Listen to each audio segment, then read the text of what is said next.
L'air est grave, mesdames et messieurs. Ça chauffe à Uvira. Bengani général Kassita, yebi que non, ça chauffe. Minute toko soana bino na Uvira. Moto zopela kuna makas. Soulèvement populaire na Uvira.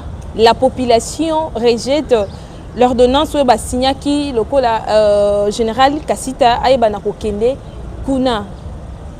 Réunion d'urgence et salami wapi kuna na présidence parce que esengeli baya ko sala réunion maison militaire, il y a chef de l'État et il y a qu'à expliquer que Bisso et qu'il faut expliquer non chef de l'État il est mort parce que c'est lui qui a signé et il y a qu'à expliquer comment ça s'est fait qu'on a nommé une autre personne par rapport à la photo au bas le chef de l'État. On doit vous éclaircir sur ces dossiers, mesdames et messieurs, parce que moi incompréhension ils ont ma casse. Dossier Constant Moutamba enfamé nakati ya prison nakati ya hyper crime jusqu'à l'air. Constant Moutamba bakangi so Constant Moutamba zolia bien té, Constant Moutamba refuse de manger, Constant Moutamba aza bien traité té o esengeli boye ba yango nous en parlons dans cette émission. Kamere ezana mabongisi o ba ko bongisa Kabila Katumbi donc association na boyebi ba malfaiteur, association ya bato ba bomimboka oyo, association ya ba Rwandais, association ya ba étrangère Bako Bongisa Kamere azalaka kuna na Assemblée nationale. Kamere a continué kozala na Assemblée nationale asaka ba mafia a contre certains mokonzeke dans but na bango réunion bango ko sala et ça sur base de ça nous en parlons dans cette émission mesdames et messieurs. Alors partagez nos émissions au maximum. Bonjour, bonsoir, ça dépend de l'heure à laquelle vous allez nous regarder. Vous nous suivez en direct de Kinshasa, la capitale. Abonnez-vous à la chaîne Nabiso, abonnez-vous à la chaîne partenaire Nabiso, abonnez-vous sur DK Télévision pour ne rien manquer. Il y a un sujet d'actualité, il y a Mboka Nabiso. Voilà, mesdames et messieurs, ça chauffe. Na bandana nouana, ça chauffe actuellement na Uvira. Qu'est-ce qui se passe na Uvira, mesdames et messieurs? Pourquoi soulèvement populaire et Kosale Makuna? Pourquoi va désordre et Kosale Makuna? C'est ce que vous devez savoir sur ces sujets parce que dernièrement j'étais venu ici vous parler que non, ba wazalendo ba boy nomination wana. Ba wazalendo ba boy général wana kita makolo na ye na Uvira parce que général wana ba landeli parce que les wazalendo ce sont eux qui sont sur le terrain là-bas. Des wazalendo c'est qui est congolais et qui n'est pas congolais. Donc, côté les macabres étaient rejetés des suites dans mon conseil. Il y a nomination, il y a ordonnance présidentielle. Donc, ils ont déjà clarté sur ces dossiers. Donc, ils ont déjà flou. C'est pourquoi on avait pris du temps. Il y a tout le Lukana, nous tout l'Andela. Qu'est-ce qui se passe? Moi, j'avais même fait appel à si vous avez des informations, parce que nous aussi on a des informations, mais il faut tous appeler sur place. Parce que Bilonde Boebi réellement, qu'est-ce qui se passe? Bien sûr, tous appelez na source ezakuna, mais banamboka faut benga biso, bo pesa ka biso ba détail ya makambo ko lekana Uvira poto ye bandenge ni tokoya koloba ko beta mbela ko belela awa parce que vous savez que non, eza musala ici tozui, eza devoir ici tozui, ya ko défendre patrie na biso, ya ko défendre la République démocratique du Congo. Donc c'est ça. Il s'agit que de ça. Donc nous là, on n'a pas d'autre travail. Nous là, on a choisi de défendre notre pays, une des constitutions et on a choisi de défendre la République démocratique du Congo. Ceux qui ont Katumbi défendre le Congo, Katumbi a défendre le Congo, Katumbi a défendre l'intérêt personnel. Katumbi a kosa biso le quoi défendre le Congo mais ndoka nde Katumbi a défendre le Congo parce que ana ba intérêt personnel wana na CI donc ceux qui kaka ba intérêt na ye wana au mona kino batu wana balingana bango Congo te ceux qui bolandeli malamu ceux qui za pona ba intérêt na bango te vous comprendre que ces gens-là n'aiment pas ces pays. C'est pourquoi nous les vrais Congomani, nous les vrais patriotes, nous les gens qui aiment vraiment ces pays, nous sommes dans les devoirs ya ko informaka. Il y a quoi qu'on dénonce, il y a quoi qu'on téléméla dans coup de chapeau na bawazalendo parce que baza très vigilant. Parce que baza très vigilant, c'est pas qui dit ba bonga ba général on a kana loenge boye ba ke ko chahe na nini kuna. Ba ke ko chahe kuna na Uvira pour pas ça nini ba récupérer sous Uvira mais donc c'était ça même le plan. Donc, avant de commencer, parce que je vis d'autres personnes qui sortaient pour dire que non, les chefs de l'État connaissent. Les chefs de l'État est au courant. Les chefs de l'État, c'est lui. Est-ce que les chefs de l'État jouent, je ne sais pas comment expliquer, ou à jouer mauvais tour, ou à jouer ce qui peut, comment dirais-je, à jouer GA2, il y a nini autre, vous comprendre. Mais les chefs de l'État, est-ce que les chefs de l'État peuvent nommer un général rwandais à est-ce que vous savez que Bandeko n'a pas Solana? Est-ce que Nebo Ebi Tata Mokonzi Ekolo Félix Antoine Tshisekedi mutu ako bunda pona mboka o pona kimia na mboka oyo mutu ako bunda pona développement ya mboka o depuis qu'il est au pouvoir vous avez vu comment Félix Tshisekedi s'est débrouillé, comment Félix Tshisekedi a l'alité a permité avant di na Congo te tango midi pour to ko mona ako voyager ako bimaka ba mboka ako kindaka ba diplomatie nyonso wana pona nini Congo est récupéré pona nini Congo ezonga pona nini Kimia ezonga na est de la République Félix Tshisekedi akolala mais est-ce que ça mutu ya bongo avant to banda ko ya ko juger avant tout banda ko ya ko condamner non faut regarder comment ba paramètre mususu il faut total comment ba paramètre mususu on ne peut pas juger les chefs de l'État sans pour autant ne pas kolander la boye bakayango il est les mieux informé très bien mais boye bakino maison militaire et na bato ba girango il a signé. Mais est-ce que quand il a signé l'ordonnance, est-ce que le général, soi-disant général, Wana Azaki, on n'a pas mon aïeboy? Il faut tout lander la dossier Oyo. C'est pourquoi vous avez on a interpellé là-bas, convoqué Nani Oyo, le président Nani Oyo, le président et chef, il y a la maison militaire, il y a présidence. Convoqué mon conduit Oyo à Kambaka maison militaire, la présidence, le chef de l'État. Et c'est les cas parce que le chef de l'État a eu le général Nyon sauté. Sur ces points-là, vous allez me donner raison. Vous allez me donner raison que non, Félix Antoine Tshisekedi a yebi ba général Nyon sauté. Et puis n'est pas censé koye ba général Nyon sauté longi na combo et tout. Sauf que ezana maison militaire, musala maison militaire. Boye ba on a maison civile, on a maison militaire. Donc musala maison militaire yangwana. Ezala makambu boni ba makambu auto sibir oya ke ba ke ko biso rwandais ba yeli biso ba kena ordre ba kena liste pas très mokonzi ekolo muto. Donc c'est ce que nous sommes en train de subir dans ces pays. Ba ku ya bonne to subir parce que toi na ba infiltré toi na ba toujours na service ya Rwanda ti lelo mais bazaka na ba présidence wana ba na ba maison militaire mboka na biso wana. Auto subir les lois parce que jusqu'à présent il faut bien comprendre que nous sommes encore infiltrés. Il y a encore d'autres personnes bazaba ceux qui kana muto ya sala qui liste était muto comment Congo général Kassita qui kotika ta mo konzeko pour signer tacha mo koloto na été vous allez comprendre que ben infiltrés ba kana maison militaire ils sont partout. Ils sont partout et ça ba ku obiso donc cibler na kati mboka ezanini chef de l'État revendre boy parce que bilo kona ezana ba organe nango ezana donc ezana ba organe nango ezana structure moko bien arrangée donc imam ça très bien arrangé il y a des gens ba poste misous ba nomination misous tozo sibir mso botali bobi ah mais mutu oyo quand même nous on connaît cette personne ba kocha wana te qu'est-ce qui s'est passé dans ba biloko o moni s'est passé na Uvira heureusement que ba wazalendo baza très vigilant nde mango to sibir to zai ko sibir na kati ya mboka oyo ba trahison ya lolenge onde makamto sibira na kati ya mboka oyo ndenge nini ba nommer mutu wana ola ndeme mutu na assez peu compétente pour nini ezana batu mu bakina ko proposer chef de l'État déjà yebi que ah nana conseiller na matière militaire na matière de sécurité chef de l'État ana conseiller na matière ya boisana ba conseiller na matière ya boisana ba boy donc apesi bango confiance omoni place to voir ba problème apesi am sous conseiller na matière de sécurité confiance.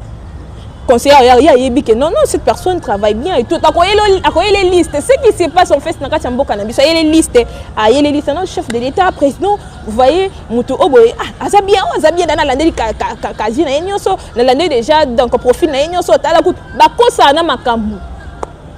C'est ce qui s'est passé na makambu ya général Kassita wana.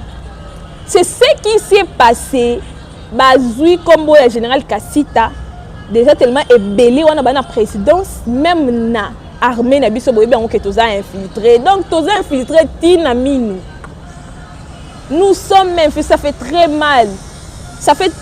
mal infiltration au début de ko si la mu colonie toza infiltré kino na minu c'est pourquoi bon en tant que sibir biloko boye ba général Kassita ba na liste chef d'État bika oh chef de maison militaire ah si que on a confiance na ye parce que muta goza chef de maison militaire té sans pour autant que non chef de l'État a confiance na ye té ah aye président excellent donc bika oui général Kassita ake Uvira oh ba conseiller ba profil à lokuta mais chef d'État a confiance à bato bomoni place mboko e bonga raté bomoni place mboko e bandaka ko koya kapona nini nous avons encore des infiltrés les gens qui n'aiment pas encore ces pays baza on a ba institution baza on a une armée baza on a ba gouvernement on a bazali là je le dis haut et fort baza on a ba institution à l'état na otanga na ba kombote to yebi que non nous sommes infiltrés ya onde to souffrance to na ngo lelo depuis que Félix Tshisekedi azwa bokondi eza ya infiltration donc toza infiltré makasi infiltré makasi jusqu'au don il y a monde to ko subir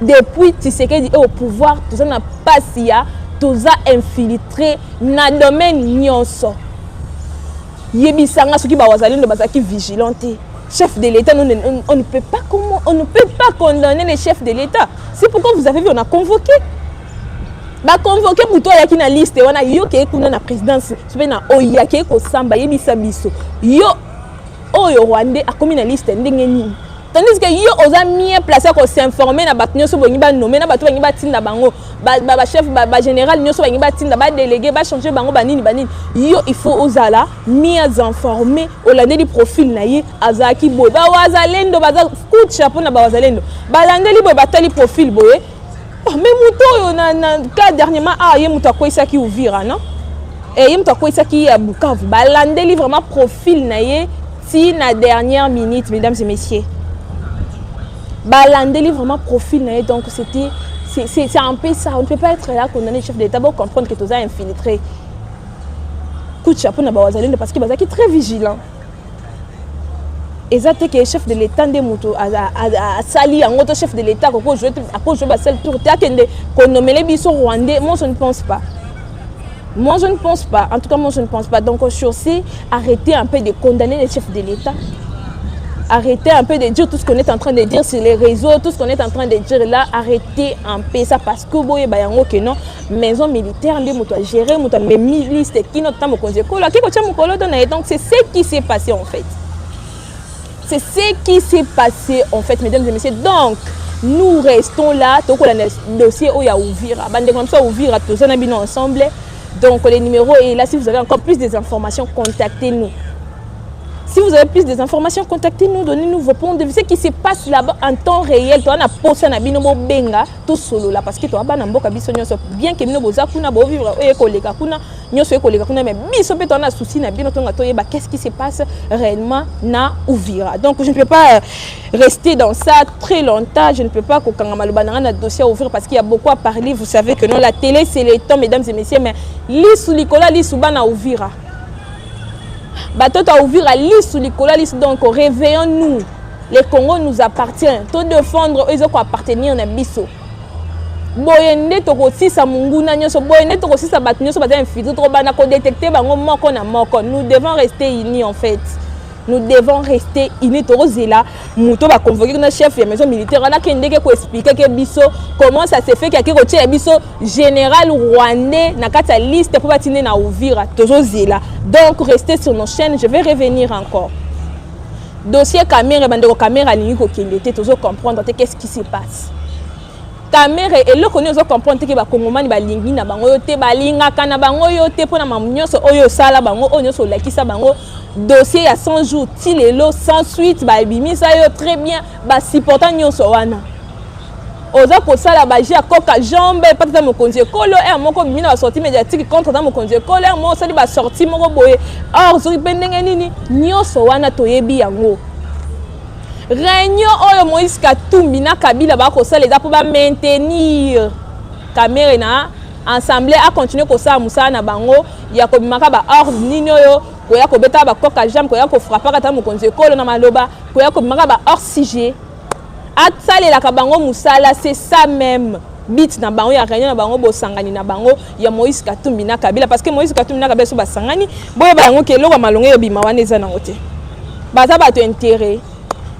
Kabila a déjà été à la tête de ces pays. Je ne sais pas qu'est-ce que Kabila a apporté dans ces pays. Au contraire, Kabila, tu as bénéficié vraiment, au bénéficié et belé na kati ya mboka oyo. Et belé, les loza multi, je ne sais pas comment le dire. Et kokite. Mais ozo continuer ko bundisa mutu oyo aye na souci ya ko développer Congo, aye na souci ya ko zongisa kimia. Oyo tika ki pasi, oyo tika ki mbilinga kuna na est de la République, o tika li biso ba Rwandais na kati ya mboka oyo ba infiltrer biso jusqu'au don. Caméra de force ou de gré au kokende. Au kokende papa parce que nous personnellement nous les vrais Congolais on a vu tout ça sur na posa na yoti, tout ça na posa ba tia mona mboka mutu na souci ya mboka oh comment bako tira biso bato oh ba na institution l'état bato ba ko kamba ba institution ya minene ya mboka na biso baza na bolingo ya mboka te to tikala ko mona bango te ba dénoncer makambo ko leka na est. Après ça na esanga na ba dossier à 100 jours na kanda to na ngonde bozi constant mutamba bokangi e botiki caméra na Assemblée nationale caméra azo continuer ko ça ba magui sima bolanda ki sorti na ye non. Oh bato ba ke kuta na président c'est quelle façon de parler ça, monsieur Vital Kamere? C'est quelle façon de parler? En tout cas, ils n'ont pas si mingi. Ils n'ont pas si mingi. On a déjà récolté beaucoup de signatures. On a posé aussi la place. Kabila Katumbi, bossa wa nyonso pona ke bon maintenir Kamere dans l'Assemblée nationale bokosi. Ba Congomani tozana bino lisu likolo lisu. Oh ba meko comme attends mon conseil ko le peut être ni je ne sais pas tozana bino to landela bino. On vous est allé to landela bino trop c'est trop. Trop c'est trop. Qu'est-ce que vous avez fait depuis que Kamere est à la tête de l'Assemblée nationale? Qu'est-ce que Kamere a fait? Tu vois des fois je n'ai pas même courage de recevoir sur ma Kamere parce que ça énerve en fait. Courage pour te problème ma Kamere na zanango société ça énerve. Et kopé sakanda bandeko balandi kolo mamblo ya bato ba caméra wana bato mo boye bato mo ba bilongi mibale bato mo boye to yebi ba jeune caméra dans caméléon to yebi ba je wana nyoso mutu mo batika kopé sa posture depuis à la tête d'ensemble so posture yeba na dara so abimi abimba hors abimaka ba hors sujet abimaka ba hors sujet il faut ça de quoi ayaka ko attaquer le chef de l'état. Tu es dans la concurrence, je ne comprends pas, na comprendre nos places wana te caméra donc de gré ou de force papa au kende au tika assemblée nationale pesa ngo mutu o asengeli ba pesa ngo mutu ba manigance nyonso boko sala wana bo retenir yango keno caméra akokende nyonso eko leka na assemblée nationale biso to kotelema peuple a kotelema peuple a sous na tante ya kondima ba buzo ba na mino to ndimi un peu moins trop to tiki bino moins trop mais boko gérer ma biso ngo nous allons nous prendre en charge ndeye mon copé à son âme tu sais que dit le père à l'obakian. Nous allons nous prendre en charge caméra to ligno de sous la population est très révoltée ba kongomani ba linga kana bango yote ozana ba compte rendre na bango belé zonga na nous simato mekano ko tuno mituna ozongi c'est la biso no biyano na ba compte rendre na sozana ngona biso wana Vital Kamere. Donc je ne vais pas entrer beaucoup dans le dossier, je ne vais pas monopoliser la parole, je vais encore revenir boyebi keno a aux chaînes na bino ba information a aux ali liziba boto ka kande ba information mambo ezali ebelé mesdames et messieurs. Je vais revenir encore dans les heures ezali kolanda dossier à Constant Mutamba, je vais chuter par là. Ça fait très mal. Justice en bon cannabiso et lali et la mouki et koufi tozo ebate. Situation Constant Mutamba toza susuna ba information penza te mais Constant Mutamba sengeli boye beza que Constant Mutamba aza kolia bien te. Mutamba azolia bien te, Mutamba aza informé place bakangele kuna. Aza bien traité te, idée na bino ezani ni bandeko na ngai. Idée na bino ezanini Mutamba kufa na tuna kabino eza so 40e question na zo ko tuna kabino. Vous voulez quoi? Bocha Mutamba na ba condition esengeli vous avez déjà fait ozaki posa na bino justice mboka oyo. Justice mo à 2 poids 2 mesures bo sel de ozaki posa mutema na bino. Po Mutamba lobaki ayiba kité to ko lemba ko beta ka CTT. Mais vous avez choisi de prendre Mutamba, de sacrifier Mutamba pour na ba propre intérêt na bino. Pour na Mutamba vous déranger, en fait c'est ça, on doit se dire des vérités. On ne cesserait jamais de parler de ça parce qu'on a vu tous comment vous avez sacrifié Mutamba. Nous n'avons pas nos confiance. Justice en beaucoup, nous n'avons pas sous confiance. Alors bocha Mutamba na ba condition singeli. Bocha Mutamba na ba condition et singeli s'il vous plaît. Parce que ce toyo qui kaka ba information comme la biso Mutamba n'est pas en bonne santé, Mutamba ne mange pas, on risque encore de se révolter. on risque encore de se révolter. Vous avez sacrifié Moutamba, d'accord, Tondimi, parce que tu as dit que justice en Boko, il y a 2 poids 2 mesures. Tu as dit que Zaki Kobela Moutamba, qui s'est simbité, tu as dit que na kokufa to et dans cimetière, tu as commis déjà na lié de tourment. Tu as dit mais bon Lukabo ça la bocha Moutamba na condition et c'est parce que vous sacrifiez déjà. Carrière politique n'est pas en pause. C'est ce que vous étiez même en train de chercher. Les kabylistes, coup de chapeau parce qu'ils vont à casser.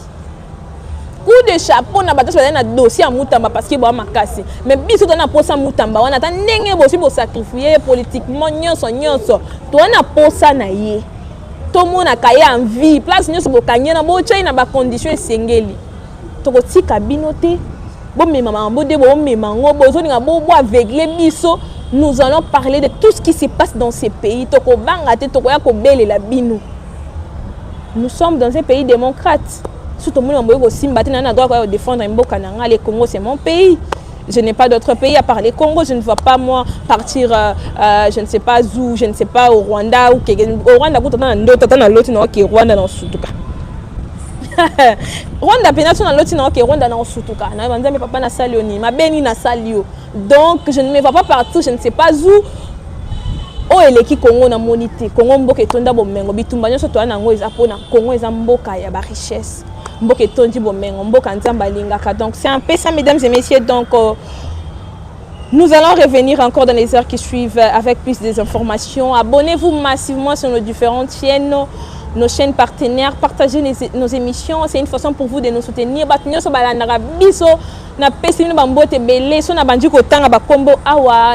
Je pense que mes signaux j'ai déjà consommé mais merci et belé pour la fidélité parce que vous nous appelez mais vous fatiguez pas, appelez-nous, informez-nous de tout ce qui se passe place pour vous répondre, pour vous informer. Donc Davina Kabedi, on se retrouve à la prochaine avec le même plaisir. Au revoir.